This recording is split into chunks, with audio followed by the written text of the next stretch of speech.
So we have yet another Ableton Move update, version 1.6, and it's still in beta, but it's available to all Move users. And if you're watching this in the future, it might already be out as a stable version. It adds an essential sample manipulation feature, and also it expands Move's capabilities when using it in a DAW-less setup with other gear. And well, this update isn't as big and exciting as the previous one, but I'm gonna do a quick recap of the most important additions to Move's feature set over the last 5 updates, and you'll see that the cumulative effect of the updates is pretty significant. The first feature in Move 1.6 is the ability to reverse samples. And yes, I know, it's a pretty basic feature, but it wasn't possible before. So let's say you want to reverse this sample here. Make sure we highlight the sample here with the jog wheel and not the kit or the effects. After we've highlighted the sample, we hold Shift and press the jog wheel.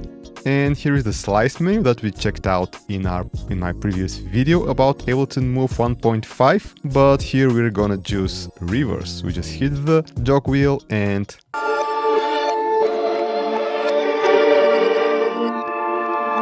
the sample is reversed. Pretty simple. So with this 1.6 update, you can now connect up to 3 USB MIDI devices to Move's USB-A port on the back by using a USB hub.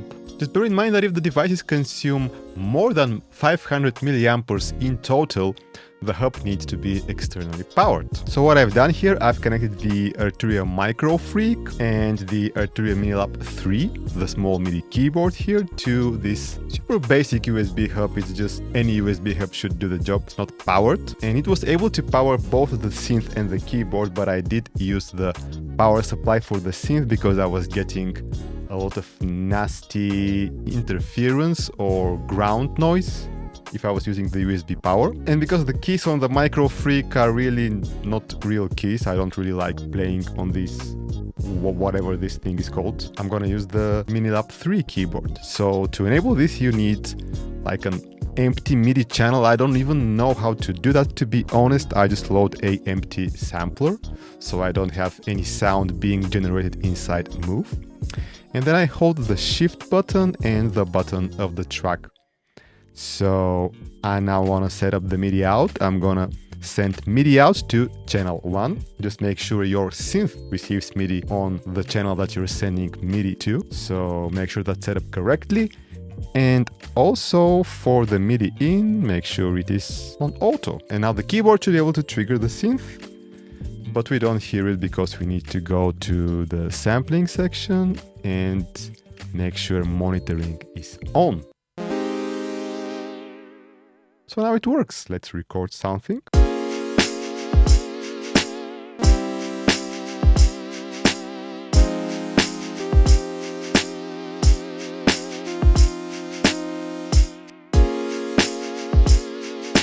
So now the MIDI is recorded onto Move's sequencer and it's triggering the synth in real time. What I don't like about this kind of setup, and I've mentioned it in my previous video where I was looking at the 1.5 update, is that after you do that, the synth sound isn't inside your Move project, so there is also not really a convenient way to record it because there are no audio tracks. You need to sample it and trigger it with the sampler. I don't find it very convenient, but I think DAW-less people are used to this kind of stuff. You would probably use like a mixer and a separate device to record the audio, or you're just jamming without recording. That's cool too. No problem with that at all. So you can just play your sequence and tweak the knobs on the synth.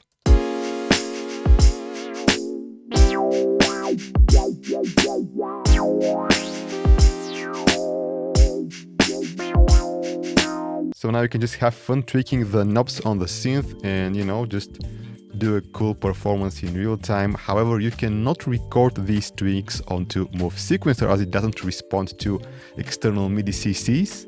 It also still doesn't respond to sustain pedal and pitch bend. That's my biggest gripe with it. Other new additions to 1.6 are the ability to upload downloaded Move and Note sets to Move via Move Manager. Also a nice little update for us content creators. We can now set the refresh rate of Move's display and LEDs to record videos without any flickering. So yeah, like I said, this isn't the biggest update, but since Ableton are releasing features whenever they're ready, which happens every like 6 to 8 weeks, we can't always have crazy updates, but they do add up. In 1.2, they added the possibility to send MIDI clock out when Move is set to receive MIDI notes, so this syncs the ARP on your MIDI keyboard to Move's sequencer.